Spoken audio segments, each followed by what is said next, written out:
our panel is going to be starting off with having a view from Ms. Elizabeth Nyeko, who is going to be telling us about investment opportunities from the overall panel.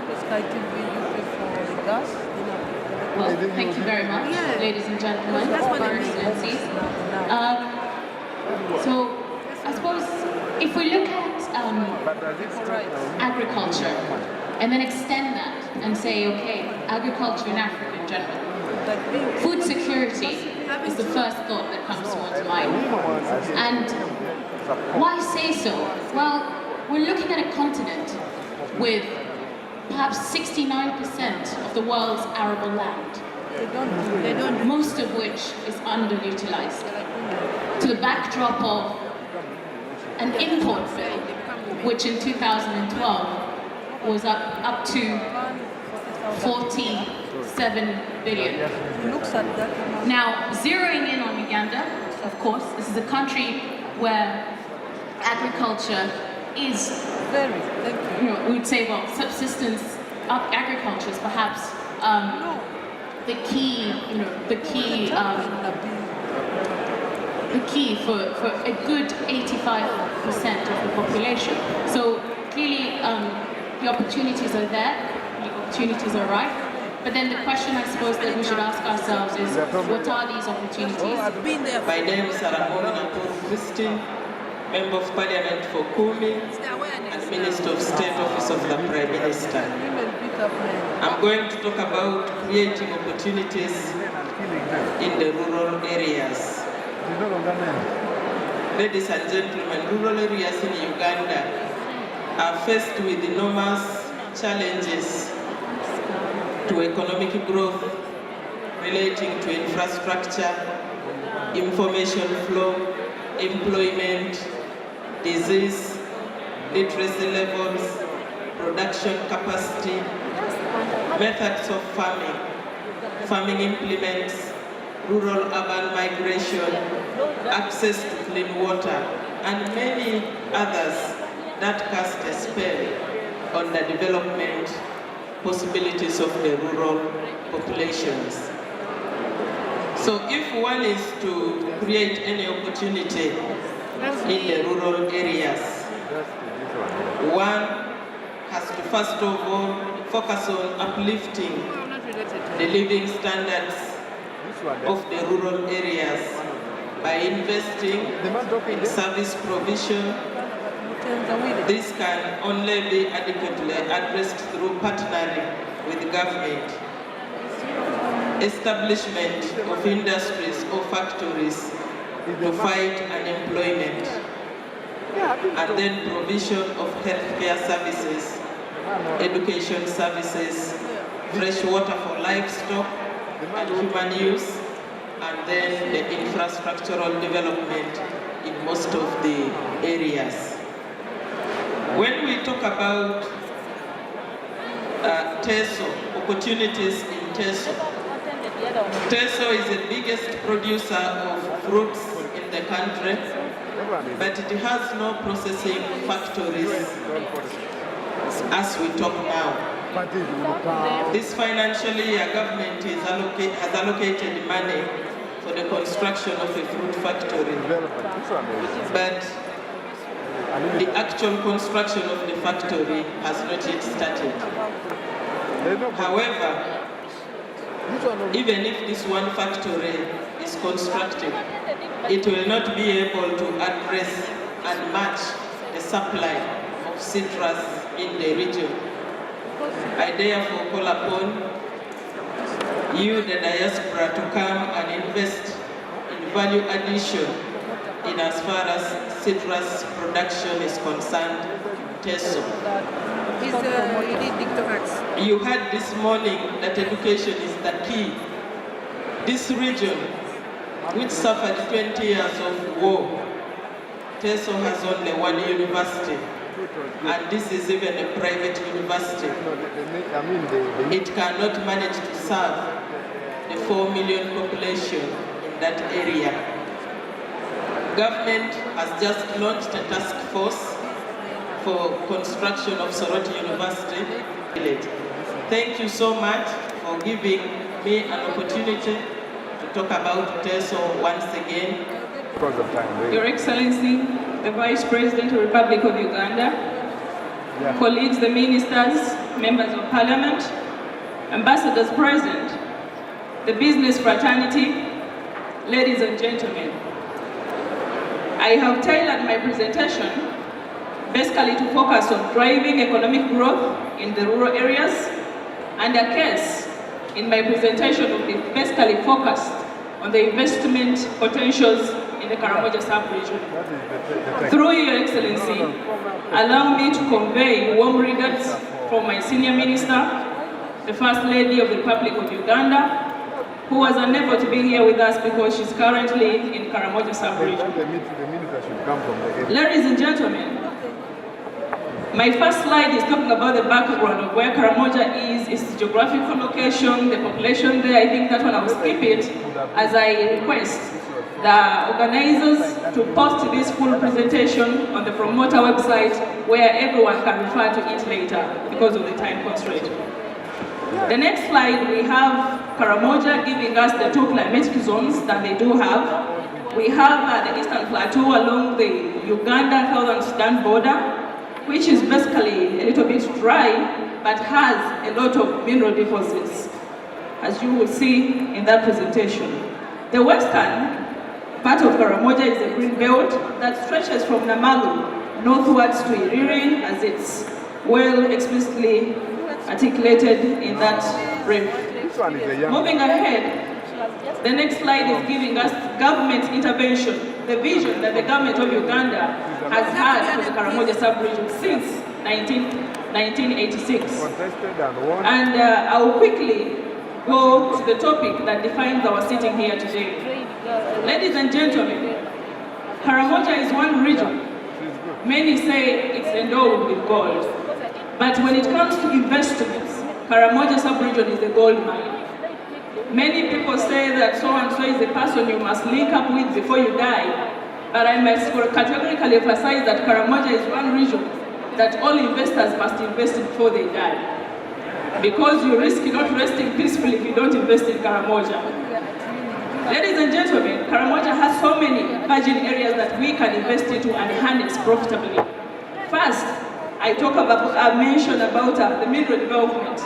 The mineral industry in Karamoja, really it's very, very potential for the private companies, both at home and internationally, as we are asking the rest of us to do. Exploration licenses have been issued to various companies to do the exploration, but not the mining. But since we have already taken 50 years of independence, Uganda is ready to take off and we are ready to begin the actual mining of these minerals. So this is the time to move into Karamoja and take the best shot that you can take to ensure that Karamoja grows and develops with the rest of Uganda. Ladies and gentlemen, there we look at a slab of marble, and that is in Karamoja. The DAO you see on that slab, if you could go back a little bit, those are one of the companies that have been doing the exploration. So it's not a matter of talk, but things are really in Karamoja. So we can go back there and make sure that we make the best use of the natural resources we have in the region. Going ahead, we can see the agricultural potential in Karamoja.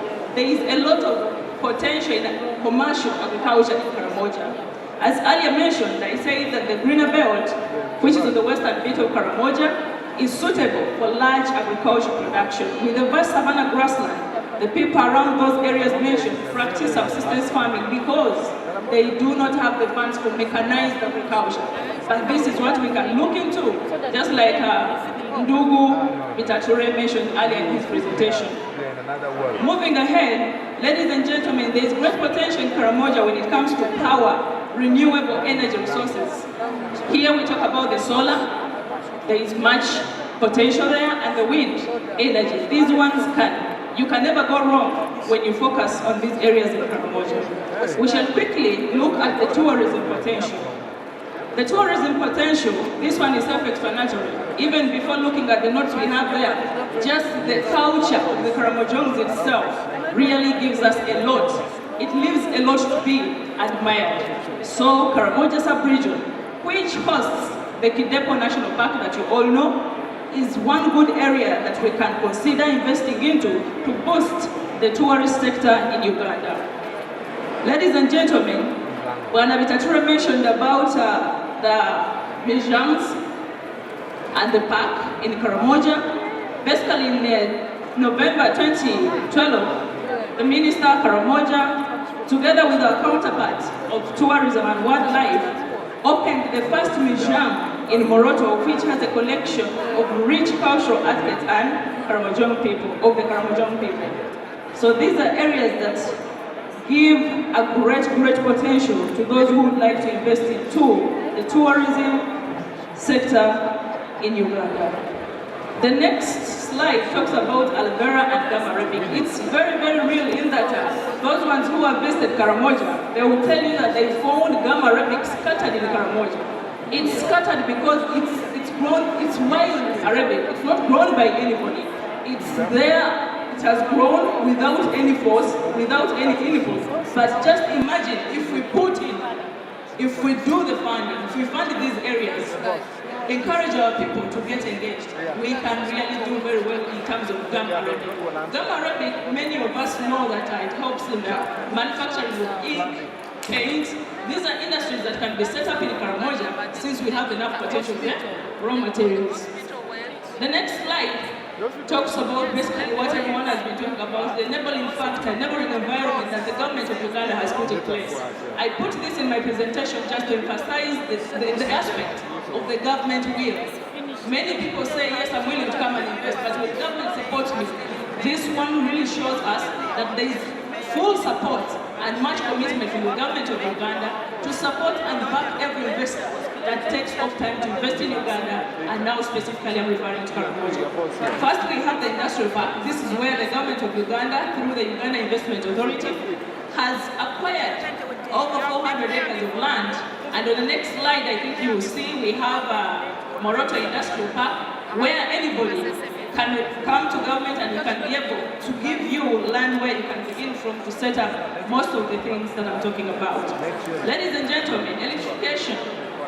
So many people are saying there is no power in Karamoja, but for the first time, the Karamojons spent their morning till morning without seeing any darkness, and it was all merry in Karamoja when they were connected to the power grid.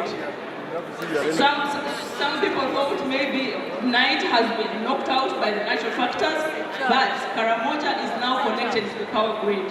We have 3 lines that will be connecting Karamoja to the power grid, national power grid, and we also put in place a 132 kilowatt line that will support the heavy industries. So in terms of infrastructure, we are really moving very fast, and Karamoja is ready to take off as the rest of Uganda.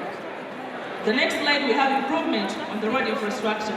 This is without mention. I know most of you are aware that we are already tarmacking the road from Yembe via Namalu through Moroto to Kotido, and we are also ensuring that other routes like Soroto, Moroto, Katako, which is the main route, those ones who travel to Karamoja, all of them usually use that one. Those ones are so much travel, plus others which connect through Lira and the other parts of the country. So in terms of transportation, our road network is really on set to be used by the serious investors who want to rest in peace as they invest in Karamoja. Ladies and gentlemen, irrigation is one thing that we cannot go without mentioning. Our ministry has put up dams. We actually see the First Lady standing beside one of the dams, which is Arachek Dam. This dam was constructed by the Ministry of Water, but as I speak, it has actually become a man-made lake. It no longer qualifies to be called a dam. So irrigation can be really supported. We are ensuring that we make the best use of these challenges, too much rain, too much drought, to ensure that Karamoja moves towards development. Ladies and gentlemen, this topic is not a topic that I should have addressed myself too, but I'll try and talk about something to do with increasing potential productivity in rural areas. I represent a rural constituency in Utambala district, and what I'm going to talk about is agriculture mainly, and I'm going to address myself from the ICT perspective. I sit on the committee of ICT in Parliament, and I'm going to talk about issues to do with e-marketing. We all know that the products are in the villages, but getting to know where they are produced. We need to enable ICT applications. We used to use the internet, telecommunication. I like to say that Uganda is ripe. We have already laid the fiber backbone, and we are now dealing with the last mile connectivity in rural areas. So it's very, very prime for investment in the ICT area. Issues of research, my people in my constituency, they're crying of the new pests, the new invasions in crops, and we don't have much research going on in our country. So I would want people to explore the areas of research and also environmental preservation. We know that agriculture and environment are related. I would love to preserve our environment. Panels have talked about the change of season, weather, and all that. We need to preserve the environment, so we need people to invest in environmental protection, afforestation, and all that. And then water for irrigation is very key, given that the seasons are really changing. The dry spellouts that has hit most of our parts, even along Karamoja, are being dry, but almost all the rural areas in Uganda are now facing drought. So we need increased water for productivity and for irrigation where it's necessary. Then lastly, I'll talk about marketing, and I'll talk about storage. In my area where I come from, people grow a lot of produce, but they lack storages. We need silos. We need market connections. And when we don't have the market ready, we need government or private partnership to make sure that we have storage, and then we can also supply the sector. And then the incentives for farmers. I know that the initiatives for banks to give commercial loans for agriculture, we can encourage people to also invest in such kind of small grants for farmers. And lastly, we are promoting a program in Uganda called the Millennium Village Program. This program is aimed at empowering and enhancing capacity for rural people to produce economically. And we want private partners to invest in this program, because government has only procured $15 billion for this project, but it has to be rolled out throughout the whole country. So I would like people to invest in that. I'll now call on Maureen Magale Nyakiru to give us her views on investment opportunities. Thank you. The name is Nyakiru, and that's my Karamojo name. Otherwise, some other people are known as Maureen Mwagale. I live and work in the UK, and I'm here to talk about the easy stuff, the social aspect of investing. I set up a charity working with the Karamojo women and children, and the joy that I get out of that, you can't believe it. Madam State Prime Minister, State of Karamoja Minister, I think I'm a step ahead of everybody. I'm already in Karamoja. So guys, Karamoja is the best place to be. Now I'll talk about the social aspect. We've got nurses here and teachers here, the ladies here. When you go to Uganda, why don't you spend a couple of days volunteering, giving your time in schools in Uganda? Yeah. Just teach them and show them what you've learned here. You know, transfer the knowledge to the people in Uganda. We've got lots of nursery schools in Uganda. We've got women who need our expertise. They need our knowledge. We could share that with them. I tell you about Israel. The diaspora the Israeli diaspora actually run the country. You know why? Because they put their money in there. So if we put our money in the country, we should be able to run that country. Well, maybe not literally, but we could be able to dictate the terms. I'll talk about small investments. You know, Patrick was talking about big money, millions of pounds. We don't need millions of pounds to invest in Uganda. You know, Karamoja doesn't have a bakery. We have to go to Mbale to get the bread. Set up a bakery in Karamoja. You will be minting money, I tell you. Set up a supermarket in Karamoja, a pharmaceutical. You money, you don't need big money. There is matoke growing in Karamoja. I have seen it for myself. Set up a plantation in Karamoja.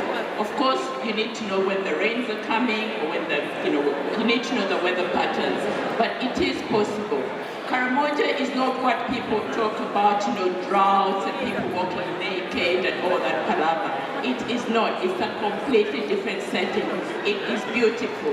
One of the major, or the most, the Keynote is one of the best places to visit in the world, and that is in Karamoja. Did you know that? I'm sure some of my friends will be Googling that. Keynote is the best place to be in the world. It's serene, it's beautiful, and that is in Karamoja.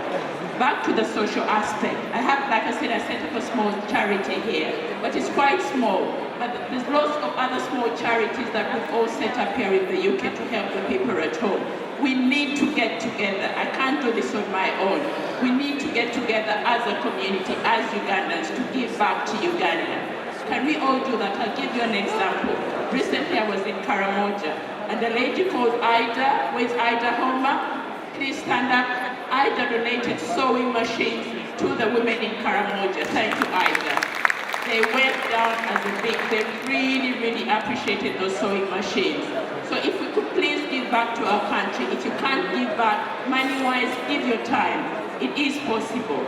Thank you very much. That's all I have to say. I've got my store at the end of the store there, and the charity is called Keynote. Come to me for any information about Karamoja. Thank you. Thank you very much, Maureen. This is a very good aspect of investment, social investment. And I think volunteering is something that is invaluable, and it puts money into places of where it otherwise be impossible to reach. Thank you for giving us that perspective. And also, she's told us you don't need big money to invest. Small money in a bakery can do. So, on that note, I will call upon Dr. Allam Ahmed to take us back on the overall perspective of investing in agriculture and agri-processing in Uganda from a wider perspective. Thank you, Dr. Allam. Okay, good afternoon, Your Excellency, the Vice President of Uganda, Your Excellencies, Ministers, State Ministers, all VIP people, guests, ladies and gentlemen, all people in this room, behind the room. I am very delighted and I'm very pleased, very honored, and very privileged to be here. I am not a Ugandan, but don't take that as a negative note, as a positive note. I love you guys. I have never been in such a big group of Ugandans, so it's my day. And to come to you today, I left my sick daughter and my rest of family. I traveled all the way from Brighton, but I knew I'm going to meet great people here. And I like you.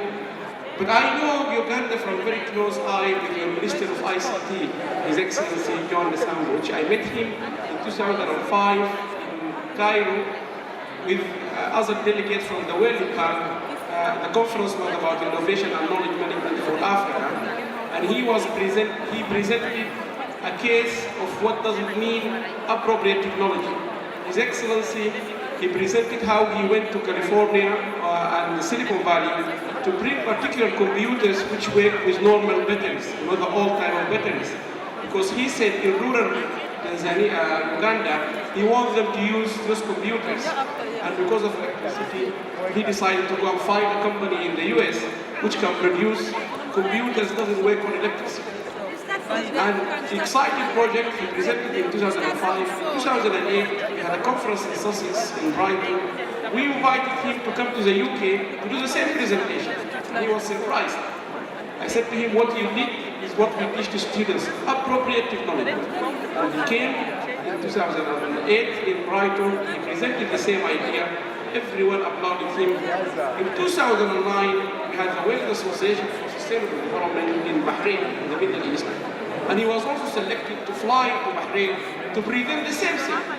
So you Ugandans, you have something really great you have to be proud of, which I think I have never seen a creative idea by a minister to be requested to be presented 3 times. World Bank, Sussex, then in the World Association. But my big pleasure today when I came here, and I'm sitting, this is the first time for me, I have to admit that, I was sitting in a round table or a panel discussion dominated by women. And I should really say, big achievement for Ugandan government. Lots of women ministers. I have never seen that, even in the UK. All these ladies are ministers, and I have seen so many ministers, state ministers. I have never seen that in Africa. I've been to Egypt, Sudan, South Africa. There is no country in Africa I have visited or consulted for. I have seen so large number of women in parliament, so large number of women actually leading the government. So the president and the vice president and the entire Uganda should be proud. You have done something people in Europe they haven't done. In my own university, I don't have that dominant effect. I'm very pleased to be sitting in front of you. Now, to conclude the panel discussion about agriculture, when I did my PhD long time ago in Edinburgh, it was about why Africa, which is the core business in Africa is agriculture. Agriculture depends on, Africa depends on agriculture. Because the productivity in Africa is very, very low compared to the rest of the whole world. US, UK, other countries. I take you back to 1964, a Nobel Prize laureate, Scholz. He was given a Nobel Prize, and in his statement he said, a man who farmed as his forefathers did, he will never improve productivity. He will never improve productivity, no matter how hard he works, and no matter how fertile the soil. So Uganda, Sudan, all African countries, Egypt, and all of them, no matter how that you work hard, you're not going to improve productivity, no matter how the land is fertile. You talk about how so much of natural resources are. This is the science from 1964, and I believe before that. In no way you can improve productivity of agriculture without technology. In the same statement, when he got his Nobel, he said, the role, therefore, the government should promote technical change. So you cannot improve agricultural productivity without technology. And immediately he added, and the role of government to promote technical change. So the first message, the government of Uganda, all here, you have to promote technology. Because the foreign direct investors or the diaspora, if they go to Uganda, and if they find you not promoting technology, no matter what technology they will bring, it will not produce any fruitful business. That's number one. And that has to be engaged in all kinds of technology promotion and so on, university science and technology. The second thing about agricultural productivity is marketing. And I have been amazed by how African, every time we meet them, like the lady she mentioned, all of them they mentioned, I have seen this in Tanzania, World Bank Conference, Egypt, everywhere. We have so much of good raw materials. And you mentioned you take the cow and you don't get and the eye, fish and so on. Why you don't take care of this? The marketing is a critical factor for selling your products. What we teach at the university, without marketing, you have nothing to do. No matter how good this product, if there is no marketing, all African countries in terms of agriculture, they don't market their product in the way it should be. I give you one example. I met a Sudanese entrepreneur in Dubai, and he said to me, I have one of the best herbs I can bring to Europe and so on. I said, send me samples. He brought me a box of chilies and so on. The first thing I noticed, you know when these plastics in this one, you see like that. It's just a strip, and the strips actually they meet here. You can see them. It's a strip. One is the top. Here these strips, all of them are not matching the line. It's going up, it's going down. If the machine does this for you in Sudan, you cannot make a mistake. And it's all in Arabic. You are not going to read it. No, this is easy. Just look inside. But you need to excite me before I look inside. You need to excite me to try your products. And so on and so forth. I give you another example. The largest countries in the world that produce groundnut peanuts, Sudan, Senegal, and Nigeria. If you go to our supermarket here in Tesco, Asda, or in the US, most of the bean nuts in this supermarket are not coming from Senegal or Sudan or Nigeria. It's coming from Brazil and other countries. One of the reasons, if you go to our Department of Trade and Industry in the UK, they will tell you critical for us to allow groundnuts or peanuts to come to the United Kingdom is we have to have a traceability documentation, because peanuts and groundnuts are always associated with aflatoxin. If you're producing it in Sudan or Senegal or Nigeria, let's assume in Uganda, why not you comply, make sure you have the documentation. So when you want to sell it to Europe, you will say to them, this is my documentation, this is aflatoxin free. Very easy to get your product to the European Union from that perspective. The other thing, so information and compliance with international standards is critical, and I will urge Ugandan governments, all of you ministers, to work very hard on this, comply and read these documents so carefully. What people in Europe would like to see in order to allow this to cross the border of the United Kingdom, like the Lord said earlier, is that there's many people are talking already in the parliament, but they want you to do your part. The third item I want to talk about is knowledge management. You have to manage your indigenous knowledge. What you have mentioned before, there's lots of good stuff you have. You need to manage it. You need to have good systems of managing your knowledge so you can make use of it, recycling, reuse of your information. There is wealth of information. One thing I would like to do, many African countries for our research, they haven't done as we do in Europe here. Investment promotion. Brilliant to have this provision. But if you go to an average African embassy in London, you will find not a single leaflet to read about what's happening in the country. In some countries, you will not even find a map of the country. That's why we say we encourage all African countries and Uganda is not to do something called investment promotion agencies. Any embassy should be attached with something called investment promotion agency. And I was very pleased when the investment authority chair said this CD is available everywhere. That's critical. You need to be promoted independently. And I will also emphasize for improving the productivity of and making sure that your GDP, transportation, growth, particularly. Most Africa, you have to focus on that. No good if you produce high quality products, but they will take time to reach the airport, they will take time to reach the cities and so on. That's the reason important thing. And I will conclude my talk, if you like. According to many statistics, the land in Africa is still, if not the only land in the whole world, it still has not been overused. Land in Africa is still not being even used, let alone about overused.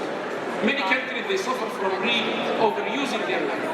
The land in Africa is still not being overused either. So I would like to conclude and say there is a huge opportunity for Uganda and other African countries to ensure that when we go and buy from Tesco in the United Kingdom, we buy cucumber coming from Uganda, we buy groundnut coming from Senegal, we buy meat coming from where and where, and that's a possibility because when people ask me to comment when Obama became the first black American president, I said to them, don't look to it from black and white, but look to it from another perspective, which is the largest country on earth. The biggest voting system had voted for this Barack Obama, not because he's black or he's black African, but because he was the right person to lead that great nation. That means you African have the opportunity to lead the whole world in terms of agriculture. And I will finish my I have a very busy afternoon, but I decided to stay on to listen to the presentations by various members on the panel. Certainly, I'm pleased that I have stayed on because I've learned much more about investment opportunities, and I was particularly fascinated by the young lady from Karamoja. I remember as a young boy visiting Morocco, and I'm very, very pleased that there are opportunities in Karamoja with regard to agriculture and mining. But important thing is the supply of water to that part of the country. Now, the points made by Mr. Ahmed, I think, are very, very relevant. As I said in my presentation, I'm a businessman, I'm chairman of 4 companies, but important ingredients in any successful organization are that you need a very good product. And I think Uganda has got a very, very good story tell. But the point made by Mr. Ahmed I thought was very, very relevant, and that is the question of marketing. You've got to market Uganda, not only in UK, but overseas countries as well. And the point made by the young lady with regard to e-commerce, I think is very, very relevant. This is how the world is moving. We need to utilize technology in the sale of the products. And with those words, if I can be permitted, Mr. Vice President, to leave this conference, I've certainly enjoyed being with you today, and I thought I was in Kampala for a moment actually, but indeed you have brought Uganda to this country, and I wish you well in your efforts and your endeavors. Long live Uganda and the people of Uganda. Thank you very much indeed. My name's Moin Yassin from Global Vision 2000. I want to congratulate the organisers of this event. I think the potential of Uganda and Africa is enormous. However, in this sitting, we must not be deluded that there has been a global financial crisis based on the Western financial debt-based, financial usurious compound interest model. So do not be fooled by the glitter of the financial model here. So what's the point? The point is Africa has got everything it needs, the talent, the resources. What it needs is a financial model, a monetary model, I'll be very specific, which does not indebt the people, which does not enslave the people to outside multinationals and banks. We need a model of ethical finance which is based on empowerment and partnership and sustainability. And I'm pleased that Global Vision 2000 is launching an ethical investment bank which will be a prototype for development. Anyone who's interested to contact us, feel free. Thank you very much.